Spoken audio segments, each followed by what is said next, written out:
Hi guys, Ray here from City Fan TV. Hope you're all well. It's 9:30 in the UK and it's time for another Manchester City news update. We're going to talk about the FA Cup game between Man City and Birmingham City. I know the game is still going on. There's a couple of games on tonight. There's Aston Villa versus Liverpool. A bit of a joke that Aston Villa didn't get that postponed. It's not just a bit of a joke; it's a lot of a joke. And sadly, I think Aston Villa were in that game for a little while. And last I looked, they were getting pumped, absolutely slaughtered. I mean, I think for half the game they put up a good show, but Liverpool obviously best team in the world, aren't they? Best team in the world. So they're doing very, very well indeed. So it's, I'll give you the scores. 85 minutes gone. Aston Villa 1, Liverpool 4, and Wolves 1, Crystal Palace 0. So that's going to be, obviously, a very, very tight game. But we're here to look at Pep's press conference ahead of the game. Hey, Harj, how you doing, buddy? Well, I'm going to go through the Pep's press conference and hopefully he'll mention something about them. Hi, Chris. Hope you're well. I haven't seen you for a while. Hope you've been keeping well. Liverpool look like they've creamed Villa, and I don't think Villa had any first-team players. When I had a quick look at the team sheet, I mean, I don't know how you want to look at it, guys. You know, whether it's fair on Villa that they're having to deal with that. It's good news in the other game. Apparently, I'm just looking at a picture of Raul Jimenez. He's watching the game. If you remember, he had a nasty injury, had to go. I think he fracture his skull.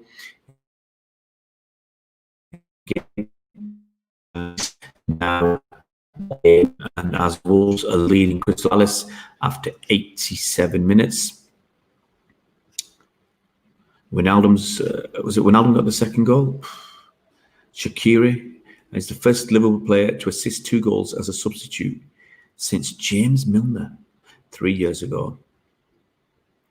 And he got those 2 assists within, was it just over 3 minutes of coming on? So I've not been watching the game, but it looks like, you know, it wasn't as, dare I say it, straightforward as the scoreline suggests. So Sadio Mane, I mean, look at Liverpool's team. You got Mane there, you got Salah there, Wijnaldum, top team players. Hey, Real Reasons, what's up? Night, man. We're just going to do the Pep's press conference. Hi, Harry, hope you're well. Guys, if you want to check something out, I had a special guest. I did a show. I'll do Chris's point first. Game should have been postponed. I'm not impressed by the performance. Should be comfortable win, but we got the win. You'd like to win. You haven't won it for a little while. Is it probably Stevie G? Was there the last time you won it off the top of my head? Was it West Ham? Anyway, talking about West Ham, I had a fella called Bobby Seagull. Bobby Seagull was on my channel today. He was on the channel talking about a lot of COVID stuff because we were supposed to be playing West Ham. The women's team was supposed to play West Ham this Saturday, and that game's been called off. I think it was called off yesterday because we can't field a team. And we were talking about the issues around COVID and the women's game. And we talked about West Ham United. If you watch that BBC documentary, 2 series they've had on following West Ham United. And Bobby Seagull, if you don't know who Bobby Seagull is, where have you been? Where have you been sleeping, guys? If you don't know who Bobby Seagull is, he's a BBC TV presenter. He was on University Challenge, I think, 4 years ago. He was a captain of a side there, he's got he's written a couple of books, YouTube channel. He talks maths. So he's a good old boy, young boy. Looks like he's in his 20s to me. If you want to check that out, a little bit of chat about COVID and the unfairness that's happened. With teams who, through no fault of their own, had games postponed. Not postponed. The smaller clubs haven't had their games postponed. The big clubs, and you could say some of it appears self-inflicted, they've had games postponed, and it just doesn't seem right. What's that, Chris? I think FA Cup lost its love because of prize money to win it. Don't care about money. It's a major trophy. Yeah, that's it. But having said that, I mean, Liverpool went, if you remember, they were, okay, they were, I don't think it was the money that was the thing. It was the prestige.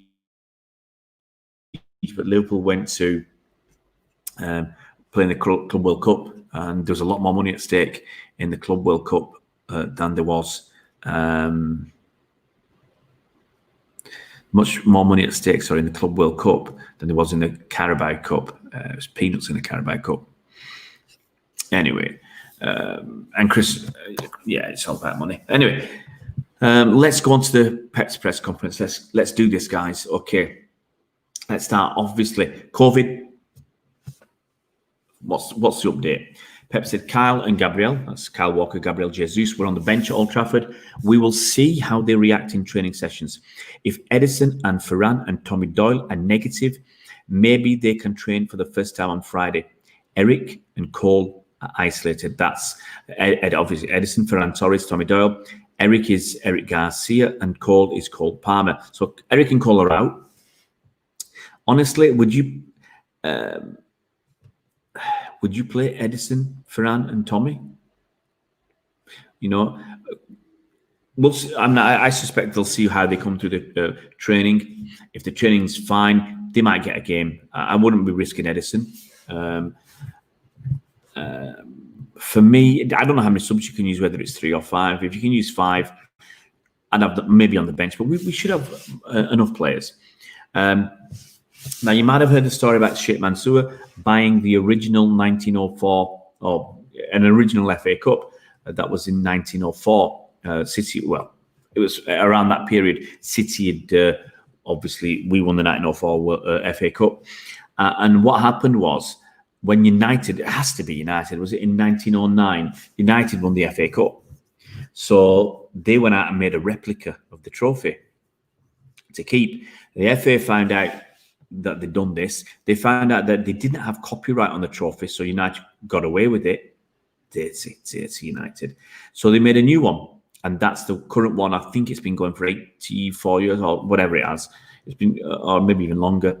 And so that's the current one. So anyway, it was in the National Football Museum in Manchester. It's been displayed there for ages. I think someone bought it for 420,000 quid back in 2005. And displayed it there, and I think it was up for sale. And rather than leave the country, Sheikh Mansour bought it. I think it was $770. I think he paid. So someone's made a nice profit on that, and he's giving it back to the National Football Museum so they can house it and display it and let fans go and see. So that's the oldest, I believe, surviving FA Cup. He was asked about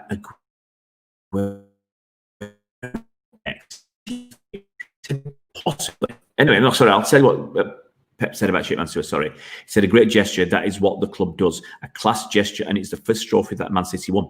We can have it in the National Football Museum, top class. Actually, the first trophy that came to Manchester, I do believe.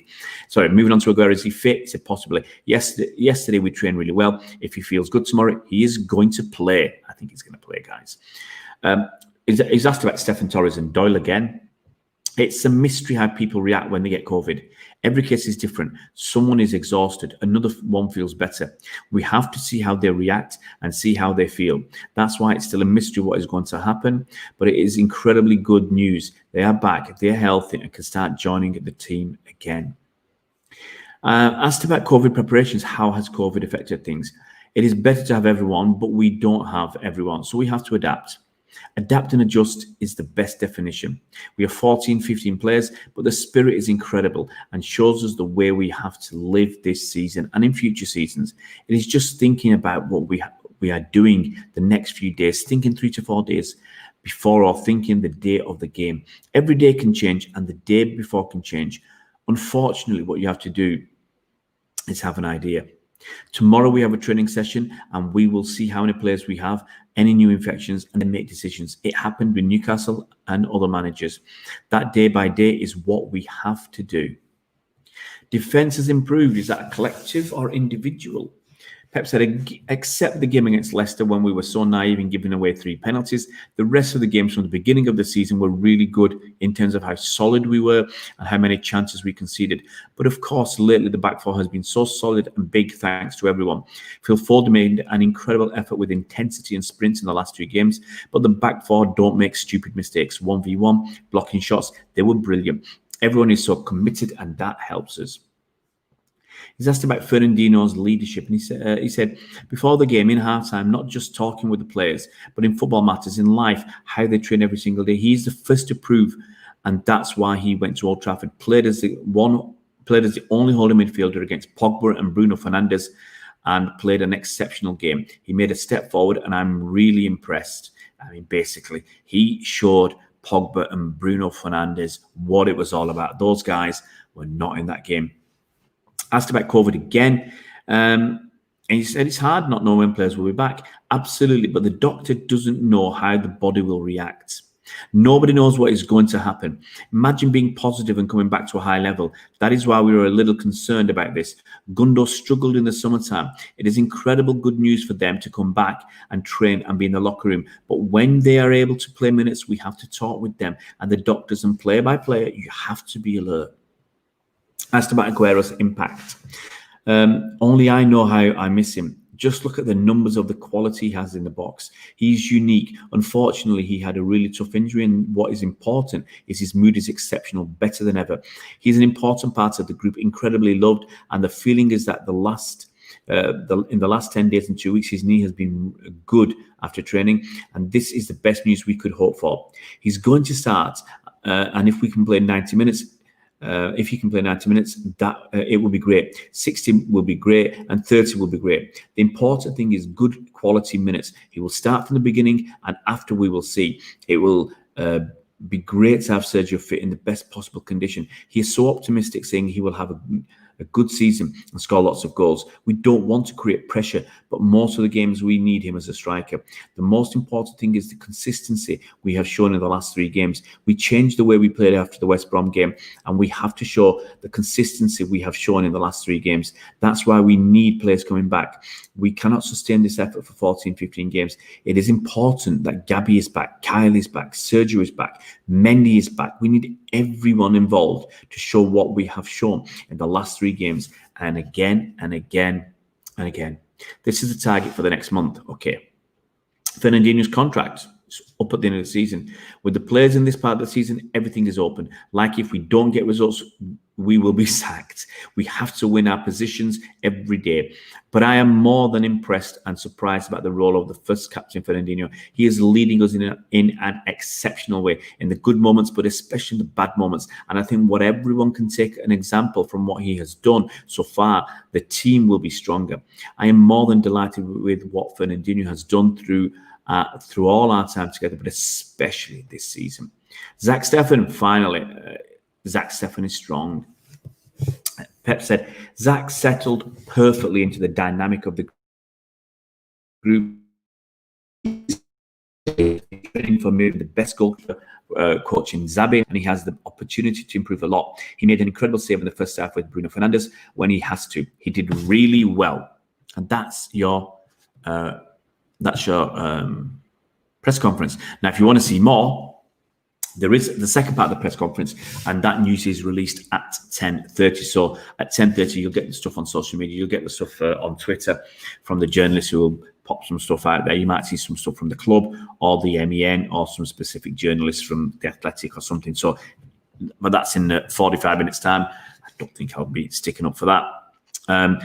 Not been on for a while, practicing playing. All right, no worries, Chris. Everybody's got a life. Everybody's got a life. Alexander, how you doing, buddy? I hope you're well. Chris says, my prediction, 3-0 to City. Do you think football could be stopped like last season with recent outbreaks at clubs, Chris? Yes. Possibly. The problem we've got this season is the Euros. We already had a concertina season. You got to remember, we started late. Man City, for instance, we started a month late. So the season started 3 to 4 weeks late, or at least a few weeks late. And we're trying to squeeze everything in, saving games here and there. But every time you have something, someone has a game missing, that's a problem. Villa, for instance, have got 2 games in hand on everybody. City have got 2 games in hand. Now the Villa situation, the FA won't let them play league games, but they let them play the FA Cup, or Premier League won't let them play league games. So Villa are in the situation where the next 2 games, league games, might be called off. They'll have 4 games to make up. Okay, it's easier for Villa to make them up because they're not in any, they're not in the League Cup, they're not in the Champions League. Okay, so you could argue it's easier for them. They'll have the slots, but there's not many slots free. There's not many slots free, but they'll have the slots to fill in. But that just means they'll be playing every 3 or 4 days. So that's going to be tough. City 2 games behind. We can't afford really to have any more postponements because we are going to struggle big time. We are going to struggle big time to fit our season in. Moving of the Carabao Cup. Yes, I can understand why they want fans. Will I expect? I don't think there'll be fans. I'm not even sure there's going to be fans at the Carabao Cup on the 25th of April.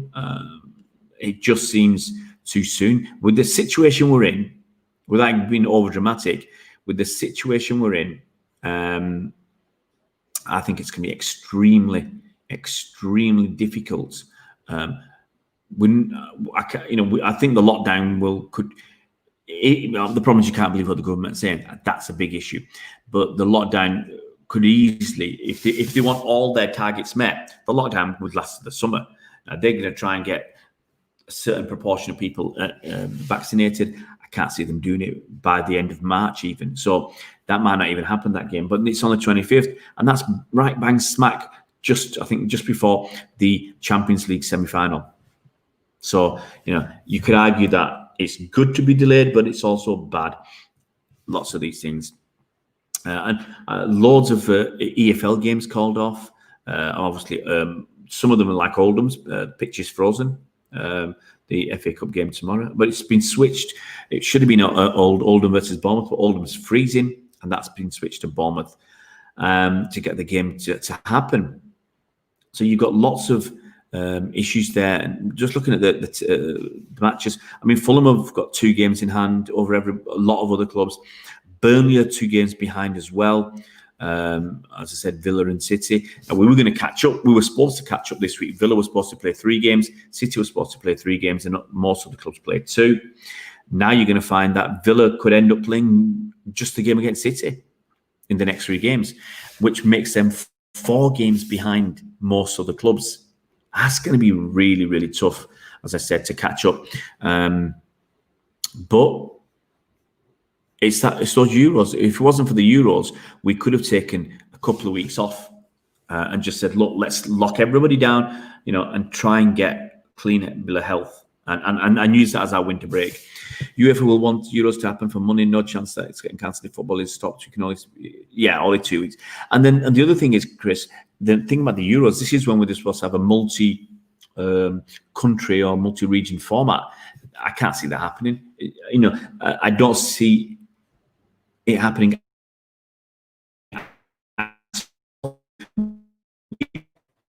Governments, I expect somewhat like it. They just need one government to say it ain't happening. A lot of the French rugby tournaments, I think they're going to be cancelled because of the situation. Situation is not getting. People think mistakenly that the vaccine, the vaccine is going to solve all our problems. But it's not, because it's going to take so long. It's going to be so long to distribute the vaccine. The way they're going, it could be into 2022 before it's done. So that's one issue. The second is this lockdown is a lot more open than the previous one. There's more people on the roads. There's more key workers, they call it, more jobs where, the more things are open than there was the first time round. There's more employers who are putting pressure on the staff to go to work. There's more kids in schools than the first time. Some of that's because some parents have to go to work now. Before you had small numbers in schools. Now some schools are up to 50% of the kids are there because the parents have to go to work. It's a lot of problems. And that's just going to, because the lockdown's not tight enough. The new variant is causing a lot of problems because it's so much more transmissible or easy to to get it. It's honestly, the stuff I've read in England is frightening. It's frightening, guys, and it's more than frightening. Okay, for me, I'm scared. Honestly, I'm fortunate. I'm in France, but who's to say that France might only be a few weeks behind the UK, because that new variant, it's been called a beast. It is really a problem, that new variant, because you could do really well with lockdown, but because it's more, it's between 40 and 70% more transmissible, let's call it. You don't need as much. It's a very, very big problem. Hi, Peter. We will be living with COVID forever. As for the Euros, it will go ahead, but with the reduced fans. It depends which country they go.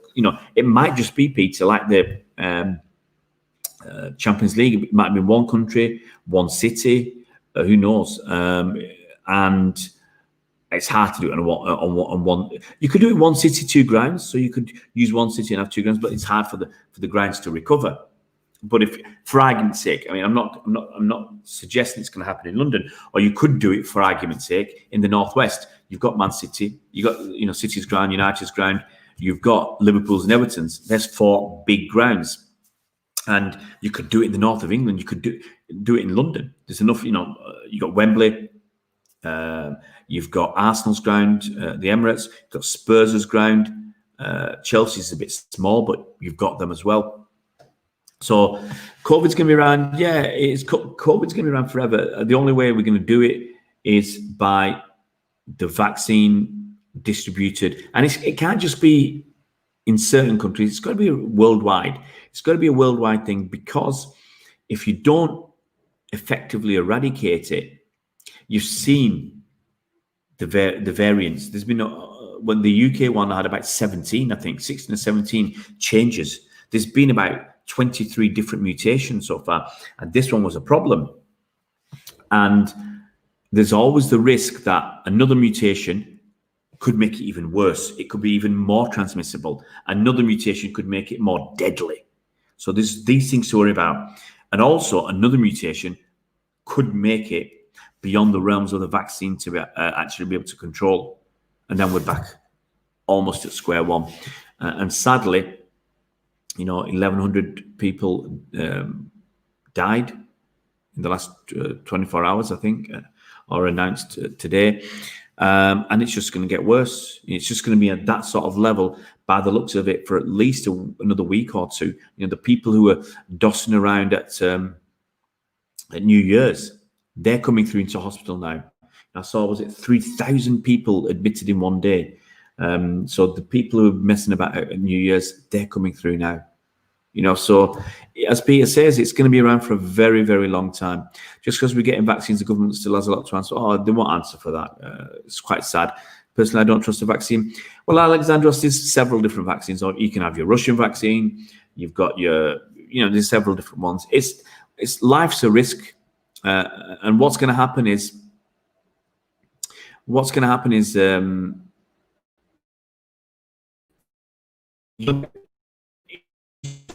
the vaccine outside your country. In fact, in some countries, like in Singapore, I was reading about that, or maybe in China as well, you can't do certain things without having the app on your phone. You can't do it. So it's a big, big issue. Yeah, Peter, Wembley's a choice. Emirates, Etihad, Swamp, Anfield.